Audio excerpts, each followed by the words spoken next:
Well, so, okay. Hi, good afternoon. Welcome to anybody I don't know. Welcome to people who have come back and hi in general. This is Pesach Yom Iyun, right? Yes. Okay, so the focus of today's topic is a bit unique, but at the same time very broad and very all-encompassing.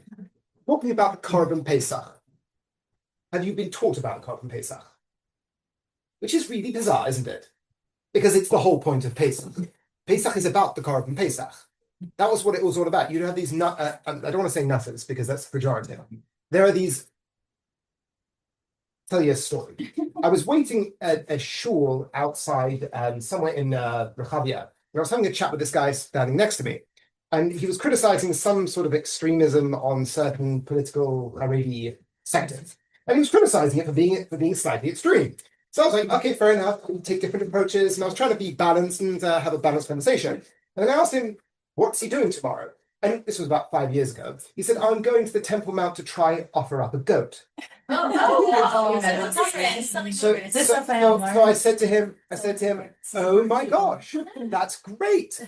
Crazy person. But why was he wanting to do this? Why am I calling him a crazy person? Because he didn't actually intend to actually slaughter his lamb. He wanted to make the effort to do so. I think that was the idea. But it's still a bit radical. And not that I'm criticizing a person's desire to go kill goats on the Temple Mount. I found it bizarre that the person criticizing the other sector for being extreme was like teapot calling the kettle black. So it was a bit bizarre and a bit weird. But why was he trying to do this? It was based off a very fundamental principle within Judaism, which is the Korban Pesach is very central. It's what we did when we left Egypt. It's what we do every year when we had the temple. And people who weren't able to bring it, there was Pesach Sheni for them to give another opportunity to do it. It's a big deal, but we don't talk about it much. The reason why we don't talk about it much is because it's a bit, on the one side, boring, on the other side, a little bit yuck. Because little Shapell is getting his neck cut, which is not ideal for little Shapell, but definitely not ideal for our sensitivity, especially when we talk about Pesach. It's about freedom, and it's about family and killing goats. What we're going to do today is look at this whole topic through a different lens. We're not going to detach it completely from the actual killing of the goat, because obviously that's part of it, but we're going to try and have a symbolic narrative around it. Look at it through the lens of symbolism. What ideas, and when I say symbolism, it's important to focus in on. I don't mean it reminds you of. People hear the word symbolism and they think, it's a symbol, the flag symbolizes something. When I talk about symbolism in the religious sense of the word, everything you do in Judaism is symbolic. Everything you do. But when you wake up in the morning and you wash your hands, what are you doing? What are you doing? You're removing the... Right, that's a bit of a late comer to the story, but on a more fundamental level, you're dedicating your hands to God. Al netilas yadayim. You chopping off your hands and doing a drama to instill a principle. And if we use more spiritual language, HaKadosh Baruch Hu, through the wisdom of the sages, is giving you an opportunity to tap into meaning in the world. The meaning that you are a servant of God and you're there to serve God. And then you're not going to write a book about it in the morning, write a treatise about it, schmooze about it with your friends, but you're going to enact it in action. That's what I mean by symbolism. And that's what I mean by everything in Judaism is symbolic. Not that it doesn't matter. No, it matters more than anything. Anything you do is symbolic in it when it has a religious content to it. Friday night, on Shabbos, what are you doing? Well, we're not working. Yeah, but we could use different language for that. You're giving testimony. You're proclaiming that God created the world, that the world has meaning, that the world is fundamentally meaningful. This isn't a discussion you're having. It's a drama you're playing. Now, when you look at Judaism through that lens, we can now turn our lens to the Korban Pesach and try and appreciate what's happening when it comes to the Korban Pesach. Because this is like the primordial symbolic gesture of the Jewish people. This is at the very inception of the Jewish people. This is the first commandment they were given as a people. Kiddush HaChodesh came beforehand, and that has, oh my gosh, what to talk about. But for now, this was the one that each individual had to play a part in. So we're going to be looking at this through the lens of Rav Shamshin Raphael Hirsch. Yay. What does he call the Korban? What does he call the Korban? He calls it the Jewish people's Magna Carta. Do we know what the Magna Carta is? No. Magna Carta in 1215 by King John of England agreed with his barons to give them certain rights and limit certain powers of the monarchy. It's looked at mythically as the first charter of human rights. It wasn't, because it was for the lords, peasants were still peasants, no one had any human rights. But on a mythical level, and I say mythical, I mean like how we approach it. When people talk about what is the first declaration of human rights, they say the Magna Carta, because it was the first official limitation on power and rights to individuals. It wasn't to everybody. The same way in Greece, people speak about Greece and in the time of the philosophers and democracy. No. You only had a vote in ancient Greece if you had land, if you were a man. I mean, it wasn't like power to the people, but we still look at Greece as being a certain emblem of democracy, not because it was perfect, but because it started something. But Hirsch, in a similar way, is using the Korban Pesach and the different stages of the Korban Pesach as the expression of the Jewish people's first emergence from slavery. When you are a slave, it is not simply a story of, I now release you from your chains. There is a systematic and generational trauma that you're embedded in. You look at the world through a different lens. What Rav Hirsch sees the Korban Pesach doing, he sees it as extracting the Jewish people from this mindset. And in a relevant way to us, we could look at those as well through that lens in terms of extracting ourselves from quote unquote modern slavery mindsets. Because that's the point of Pesach. The point of Pesach isn't only remembering a past event, but it's seeing that event play itself in our lives today. So that's the Korban Pesach. Any questions? What is the Korban Pesach trying to rectify? Let's talk about the problem. What was the problem? The Jewish people were slaves. Was this foretold? That's When? We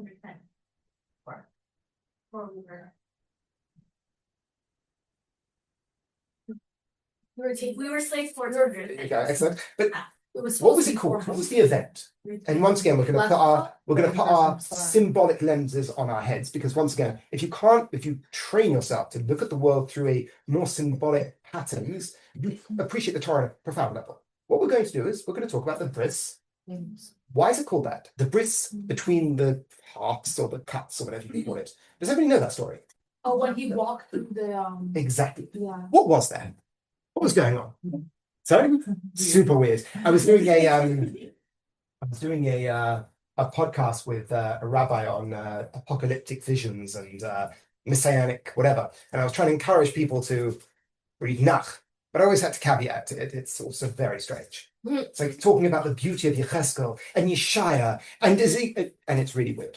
It gets really weird. So the point is, we have to appreciate this sort of symbolic lens, the fact that there are, I'll use more spiritual language, but there are patterns, spiritual divine patterns embedded in nature that God created. And Hashem is giving us the tools to extract those patterns. So what did we have? Avram was told, this is what's going to happen to your nation, meaning God's going to create a nation. Once again, the Magna Carta, the inception of the Jewish people as a nation, but God has to create a nation. Let's put to one side the that like, why would God do this and how is it fair? But that's one side for the moment. He's creating this nation. But there is a certain clean slate they have to emerge from. So what does Hashem tell Abraham? Take the ox, take the ram, and the goat.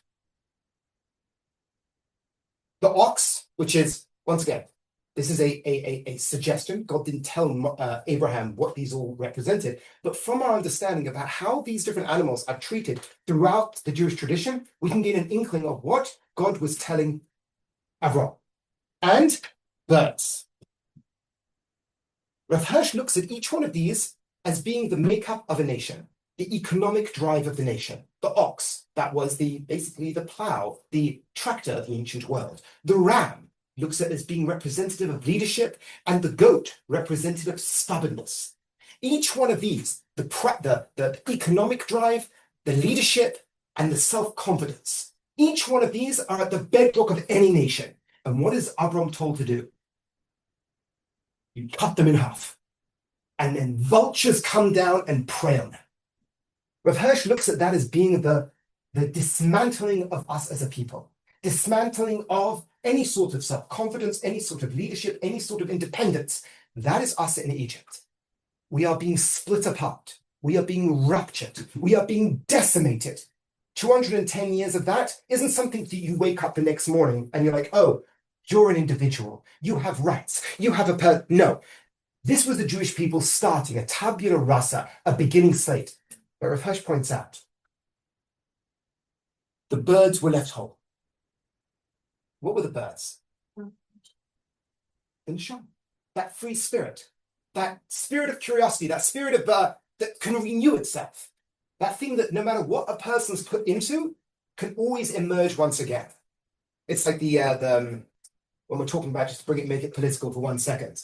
People, not political in a way that will upset anybody, political in the sense that people wonder why we're at war now, right? What's the name of the war? What's the name of the operation?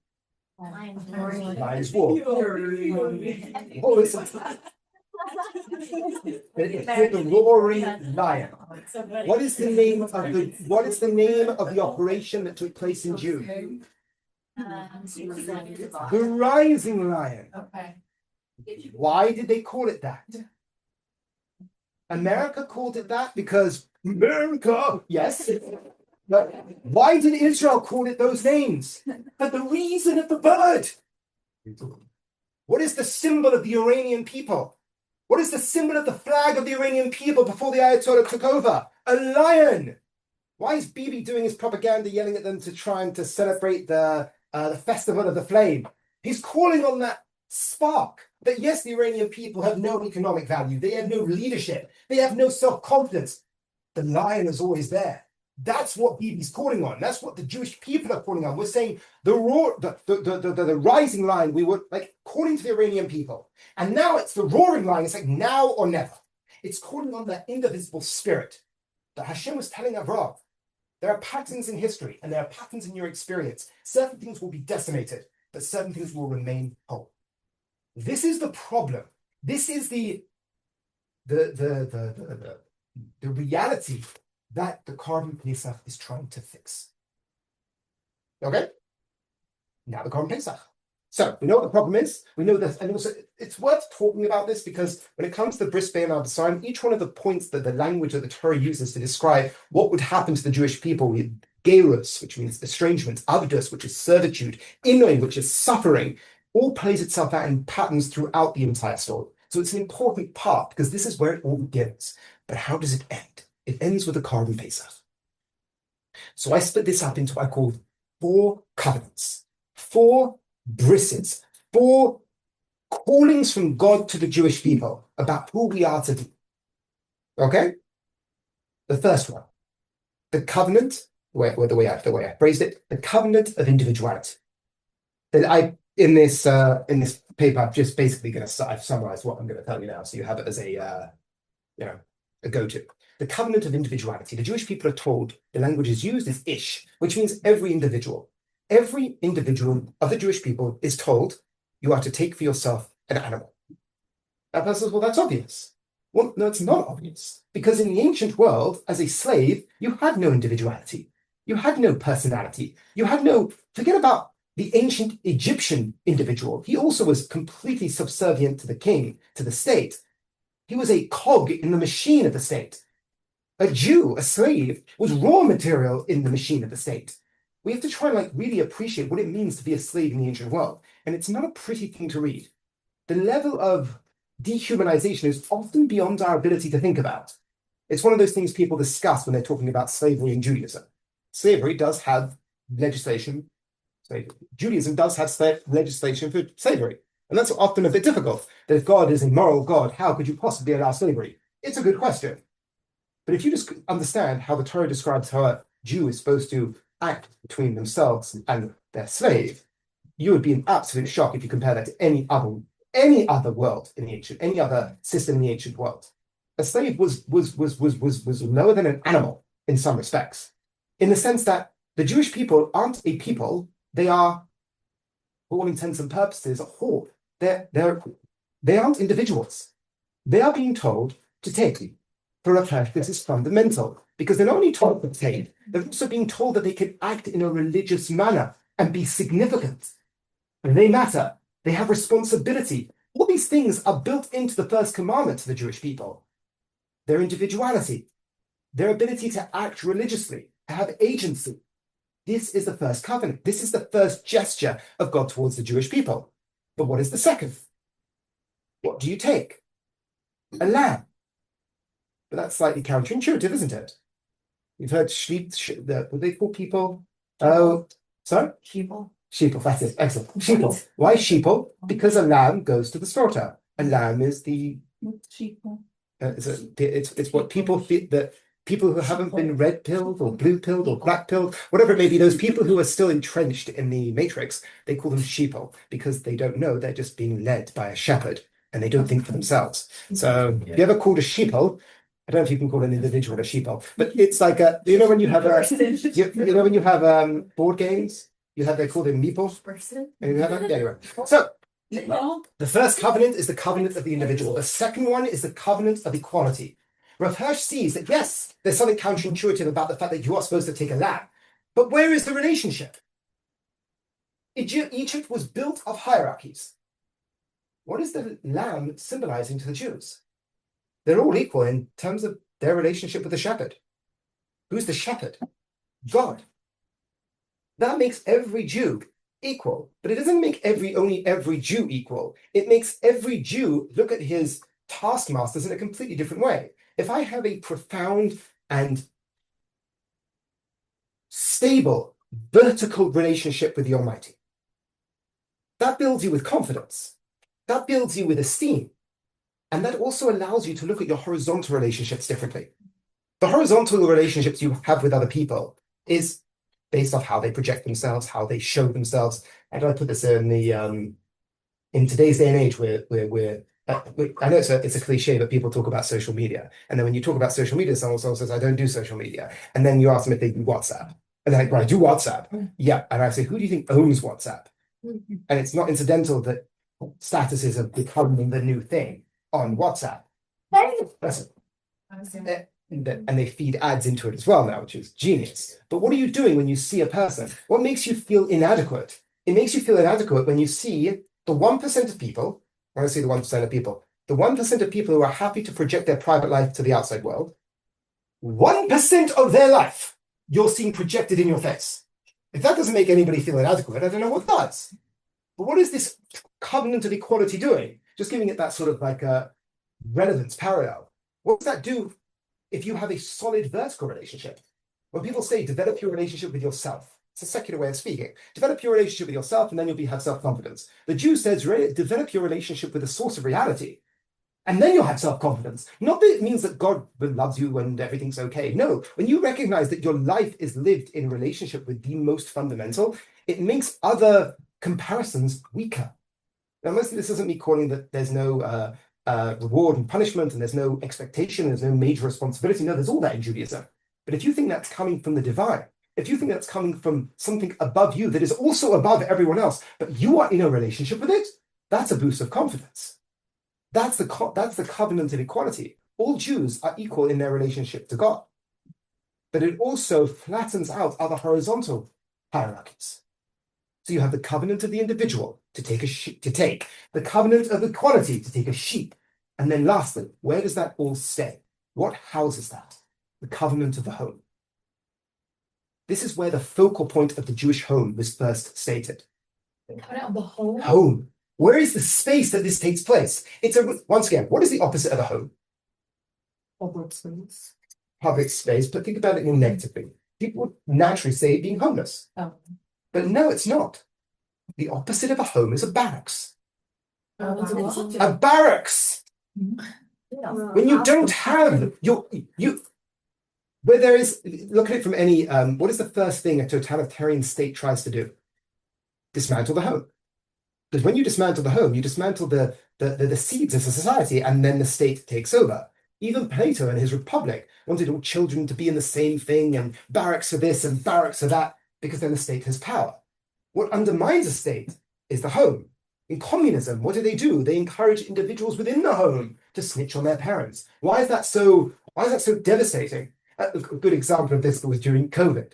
Why did people get really, really upset during COVID? It's because you had homes being fractured by snitching on other people part of their homes if they had gone outside, at least in England. It was really weird. But why were people freaking out about it? Because that dismantles social cohesion.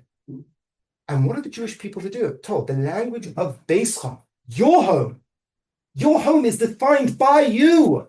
No one defines your home for you. It's based on free will decisions of individuals. That's what a home is. A home isn't something that you're forced into. It's something that you choose. You choose the contours of your home. And that home was sanctified that night. How is that? How is your home sanctified today? What external symbol is there to the importance of the home? A mezuzah. What is the purpose of a mezuzah? Well, right, not necessarily in terms of it's not all. Sorry? Remind us that God is To remind that God is in the home. Remind us that God is in the home. And does that protect you? Oh my gosh, yeah, sure it does. Not as a ward against the evil spirits, but if you recognize that God is in your home, that means God has sanctified your home. In which case, yes, I will act differently in my home than I act outside. But the home itself is the bedrock of the Jewish people. The lintel. Is that the lintel it's called? Yes. The lintel What is that? and the doorposts. Those were what were covered with blood. The Jewish people put the blood of the Korban Pesach on there. The top part of the door represents your relationship or protection of the Almighty. But what do the doorposts represent? The top represents God. Excellent. But the doorpost is also the sanctification of boundaries between you and your friend. Doorposts separate homes, but not in the sense that, once again, we aren't a horde of people. We have our own individual homes. Own individual homes gives the foundation in which the Jewish people build their society. But it's not like a Jewish thing. Any society, once you start fracturing the home, you fracture the society. But even on a religious level, this is something that we all have to internalize. The idea that the home is the focal point of Judaism. It's one of those things that when it comes to, specifically when we're going to discuss this in a minute, but when it comes to questions of feminism and equality, not that within Judaism there aren't those questions. My gosh, there are those questions. And patriarchal questions and the development of Judaism through a patriarchal, all these are good questions and have a solid place. But what doesn't help is our obsession with shul, our obsession with the synagogue. Sure. That is an unhealthy Jewish obsession. Now, are there reasons for it?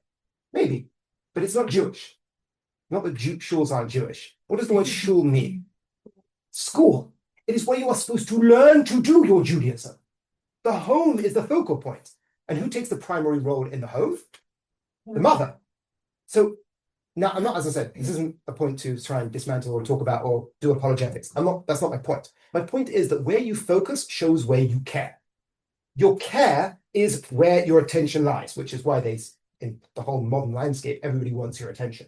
It's an attention economy because where your attention goes is what you care about. In which case, what we have a situation in the modern world is an obsession with the synagogue. People care way more about shul. And that, on some level, is unhealthy from a Jewish standpoint. The focal point should be the home, not standing in the shul. Now, the male takes a prominent role in the shul, which is, we can have that whole discussion. But my point is that if you make a focal point on the shul, then yeah, you're going to have an unnecessary imbalance. But if you recognize that the focal point of the Jewish world is the home, well, then you'll have a different perspective. So we have the covenant of the individual, we have the covenant of equality, and the space that takes place in is in the home. And that is the Korban Pesach's first day, or first three moves. It's to recognize the Jewish people are individuals that can have religious responsibility, can have responsibility for each other, and this all takes place in the home. Now, lastly, someone's going to say to me, this is great. I'm an individual. I'm under God, and I have a home. Why isn't this tribalism? What joins the homes? What joins my home with someone else's home? Justice for all. Marriage. Something else. Like it's like there was a I can't remember where it was that like a whole string of like very profound, inspiring sounding words can be like spewed forth, and everybody's like, that kind of sounds impressive, but what was it what were you actually saying? It's like, and America, and baseball, and winning, and going higher and higher. Yes. Like, yeah. What joins homes? Well, in other cultures, what joins homes is people give charity. Poor people have my empathy. I feel bad for people, so I give them money. When they come to my door, I knock on the door, I feel bad for you, I'll give you money. Not in Judaism. That's not how our homes are joined. Once again, that is a toxic hierarchy. When I have sympathy for someone, where are they? Below me. Oh yeah, they're below me. They're below me. They're coming to me because they need help. And then I'm a good person and I give to them. That's great. And by the way, someone else gives money, definitely give them, even if you feel hierarchical, still good. But that's not the ideal. Sorry, food. Oh, you're one of those people who see the homeless person give him a sandwich. Yes, that's me. He hates you. Oh my gosh, he hates you. I also have What do they want? They said cigarettes. It's like, come on, getting cigarettes. But I also had a guy Let them live. asked me if Hard I'm life. Jewish, and he said, I knew you were Jewish because all the Jews helped me. That's my So how do the Jewish homes, how do they unite? Not from sympathy, but from duty. What is the next stage in the commandments of the Korban Pesach? If your home is too big, you seek out someone to join. If you have too much, you seek out someone to join your home. That is the way Judaism does charity. Charity is an obligation. Talk about the word tzedakah. What is the root of the word tzedakah? Tzedek, justice. But it's used. It's used in a like lovey-dovey type of way. Yeah, it's unifying those two worlds.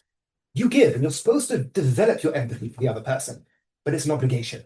So when the poor person receives from you, they don't feel like a complete sponge. They feel that, no, you're fulfilling your obligation. So what joins the Jewish home isn't just sympathy for the other. What joins the Jewish home is an obligation. Obligation joins the home, which makes the wealthy seek out the poor rather than the other way around. So we have the covenant of the individual, covenant of equality, covenant of the home, and then lastly, the covenant of dignity. The one who doesn't have gets because the other one is obligated to give. Yeah, any questions on those first four? The first four stages of the Korban Pesach, and then the last one is going to be the actual development of the identity of the individual. Maybe we'll do that, and then we'll play it out. Okay, so we have you're an individual. You have the lamb that you are taking. You have the fact that there's an equality between you and your brother, and there's dignity in how you relate to your brother, your obligation rather than sympathy. Now, the last stage is, what is this lamb? What is the makeup of this lamb? What is the actual, the identity of this lamb? What are you to be? And there are three things the Torah tells us. It is supposed to be Tomin, it's supposed to be complete. It's supposed to be male, and it is supposed to be in its first year. And Rav Hirsch looks at these as being, once again, symbolic about how we relate to God. Now, when I talk about it being male, I don't mean a man. This is speaking to both men and women. There is, at least in ancient symbolism and in modern symbolism today, when people think about the male, they think about the one going to war, and when they think about the woman, they think about the one making the home. Is that every woman? Absolutely not. But on a basic symbolic, the way I parallel this to people who have a bit of pushback to this, when we're trying to say we're not talking about men and women, people who have a bone for Kabbalistic thinking, right? The symbolism of the tree of life is profoundly gendered for a reason. This is why Chesed is on one side and Gevura is on the other. Gevura is a feminine archetype. Chesed is the male archetype. Netzach, victory, is the male archetype. Hod, which is submission or receiving is the feminine archetype. This isn't a man or a woman because it's symbolized by one human being. In a very similar way when it comes to the first identity of both men and women in terms of their relationship to God, it has to be Tom. It has to be complete. This is a key idea. Within Judaism, there is no sacred and profane. There is not your secular life and your religious life. There is only one life. There is not the secular world and my religious world. Rav Hirsch looks at a Jew as having to work towards an integrated, holistic approach to the world. That doesn't mean you're perfect, but it means you try and look at the world through a holistic lens. There are two revelations of God in this world. One is the Torah, and the other one is the world. Both were created by God. They both have the potential to be sanctified, and they both have the potential to be desecrated. Both of them are part of your life. We should try and incorporate everything within our religious life. This doesn't mean, I tell people, I was speaking in yeshiva, it doesn't mean when I'm playing football, I have to be playing football, the shame, learning Torah. No, you're playing football because you're supposed to be a healthy person and enjoy yourself. But that is also part of your religious duty. It's not supposed to be split apart. You're supposed to be an integrated person. And this draws us back to the idea of the synagogue. There isn't supposed to be the Jew of the home and the Jew of the synagogue. It is supposed to be just one Jew. It is supposed to be the Jew that goes to work. And when the Jew is failing, he's still a Jew failing. We all fail. But looking at ourselves as being whole, holistic, that is what a Jew is called upon to be. Not that we're going to be perfect in it, but that is what the demand of Tomim is. Male, in this respect, is that it's supposed to be active. Active, not passive. And the idea of active, from the point of view of that one, is there a time within Jewish symbolism where passivity is needed? 100%, but not here. In terms of identifying yourself, in terms of your relationship with God, complete and active. A focus on holisticness and agency. And lastly, in its first year, Rav Hirsch looks at this as being ever young, ever curious, ever vitalized, trying your best to look at Judaism through new lenses, trying to keep your Judaism alive in your experience, not to sort of fend off the temptation of rote and staleness. The way I put this over in my own experience, if I understand the concept of God the same as I do now, as I did 5 years ago, I've done something profoundly wrong in my religious growth. I should be changing. Maybe going up, maybe going down, I don't know, but I shouldn't be stagnant. If I teach this idea exactly the same way as I taught it last year, then I haven't grown. My relationship with Judaism should be ever renewed, ever curious. But that's, by the way, that's in terms of any relationship. If you think you got it all, then you're destined for disaster. If look at it in the terms of the context of a couple. When a couple are together, if you think you got the other person, we got each other, we know we finish each other's sentences, yeah, shkaya. But that's not necessarily healthy. You should be constantly recognizing that the other person is a world of mystery that you will never know. But it's exciting to get to know. And there's a difference there. One is like, I clocked it, okay, we're good. The other one is, no, I'm constantly curious. And we're constantly changing. And that makes things exciting. And that should be our relationship to Judaism. So, to summarize, we've spoken about the Korban Pesach as being a fundamental pillar in Judaism. But why? And we go back to the Bris Bein Abbasim, and we speak about the ox, the ram, and the goat. But beforehand, we discuss the idea of symbolism and how symbolism is fundamental to Judaism. Not in a it reminds you of the type of way, but in the Torah is divine revealed patterns about the nature of the divine world. God created the world and gave us the Torah to navigate it. We extract meaning from the world with the Torah. When you bake challah, when you bake challah, what are you doing? Sorry, when you bake challah. When you take off challah in your dough, what are you doing? Yeah, absolutely. But it's deeper than that. And that's why I choose challah. Challah is the only time you do it twice. And this is relevant to our conversation now. In the field, you also take truma. You also separate. But when you come to your kitchen and you've got your baked potato, you don't do it again. Only with bread, you do it again.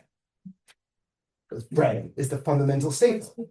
But you do it in the field to validate God being in the field. But then when Challah, you do it at home as well. To validate the idea that HaKadosh Baruch Hu is part of your home as well. But you don't, once again, don't tell people about it. You do it. You embody it. You do a mini drama to instill that in your psyche. So we went through the 3 stages of a society, from the economic, leadership, as well as the self-confidence, and how that was slashed apart, and then the vultures descended. But one thing stayed alive. The thing that stayed alive was the spirit, the ruach. The ruach. And we use the parallel of the war, of the Jewish people are calling to that spirit, that non-exhaustive spirit of a people. that with the Iranian people is symbolized by a lion. And we're calling to that with all the oppression, with all the lack of economy, lack of leadership, lack of self-confidence, that should never die. And then we spoke about, okay, we've got the problem, but how does the Korban Pesach build the Jewish people back up? And it did it in 4 ways: on the level of the individual, on the level of the equality, the home, and lastly, dignity.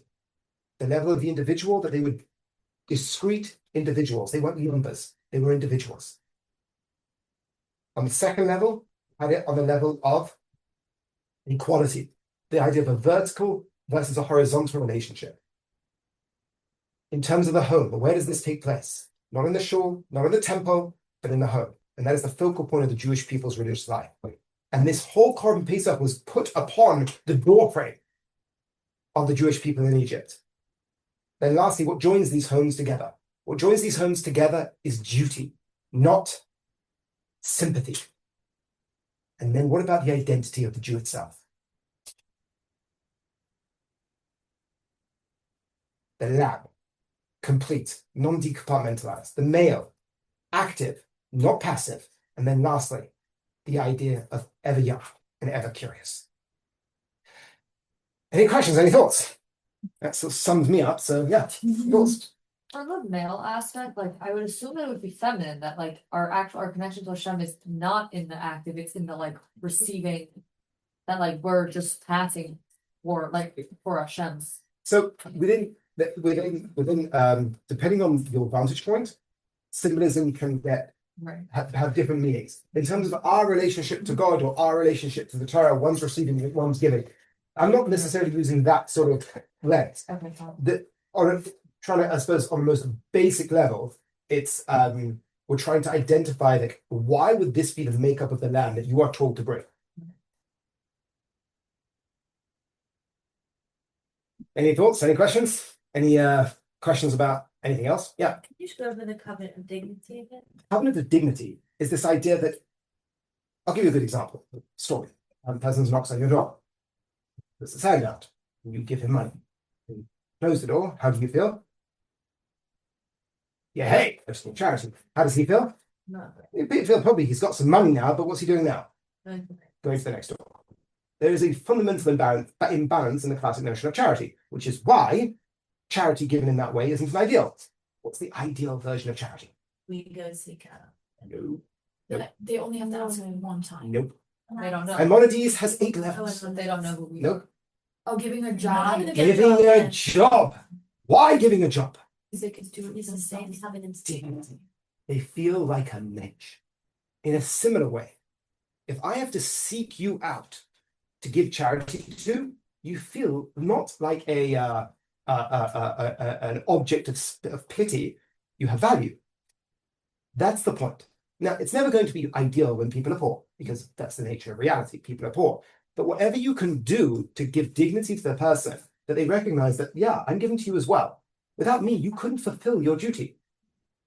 Is it perfect? Of course not. One person's poor. The other person's eating meat. The other person's eating bread. But in this situation, when we're having the foundation of the Jewish people being built, in the level of inception, this is a key point.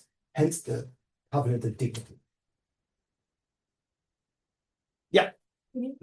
Covenant of equality again, and I feel like I missed the link in between like this chapter and Let's start with the counterintuitive, like what? Like, pick an animal. A lion. Yes. Pick a tiger. A leopard.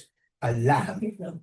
It's like, a lamb? Like, that's a bit like, I don't want to be a follower. I want to be a leader. And the answer here is no.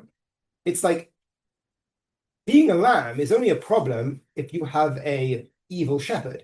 But if your shepherd is the source of existence, that which is the creator of existence, that is in a relationship with you, then that is a profoundly beautiful relationship, because you're in direct relationship with the Almighty.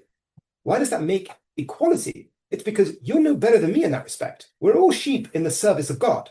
I may be living out my service in a different way than you, but if we're all being honest and authentic, that's all we're doing. Every Jew, be it the Gavir with the long table and the big challahs, he's giving lots of money to charity, and that's lovely for him. But me in my, what am I doing religiously? Teaching or being a father, I'm doing my religious duty as well. In which case, if I truly believe that, now here's the problem. I probably don't truly believe that because I think the guy with the big table and the big colors is like, oh my gosh, how cool. But that's down to my inadequacies. If I truly believed that I was a lamb in the service of God, I would be full of confidence. I'd be full of self-confidence. And then the guy next door to me has got a bigger, nicer Tesla than me. Nicer Tesla than me, I don't have a Tesla. But has a nicer car than me, then I wouldn't feel that pang of, oh my gosh, he's better than me. Because I had confidence in my relationship to God. Not that I was doing everything right, not that God could be mad at me, but I would still be confident that I'm in this relationship. The point of this isn't this sort of like fluffy idea of like God loves you and maybe he does, but it's not like God loves you and you're infinitely loved. Not what's the word they use? Unconditional. I'm not playing that card. That might be true. I have no idea. But you're in a relationship with God, the same as me. And if I truly sat in on that, no matter what my relationship with God is at the time, we have an equality because we're both under God. And that makes other horizontal relationships a little bit flatter. Yes, Joe Schmo down the road is doing that. Yeah, but I'm confident in my service. I'm confident in my role. And if we can truly sit in on that, that flattens out other hierarchies. Yeah.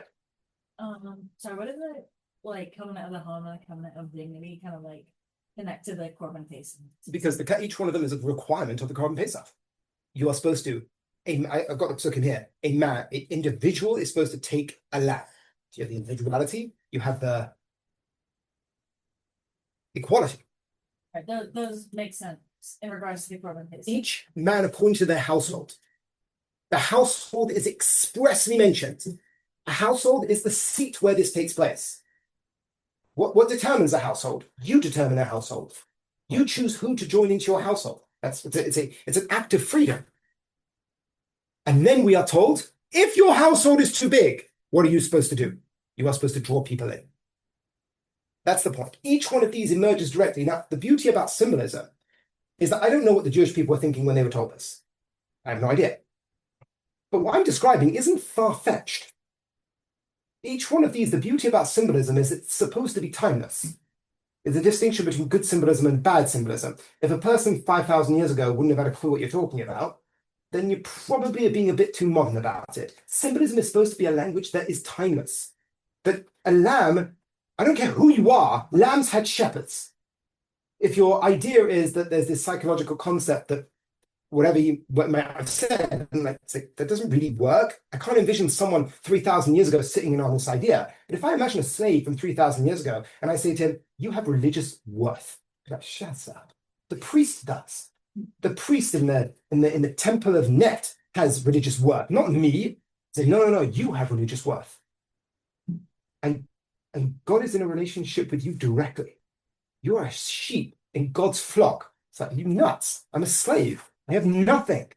The priests, maybe. The Pharaoh, maybe. But me?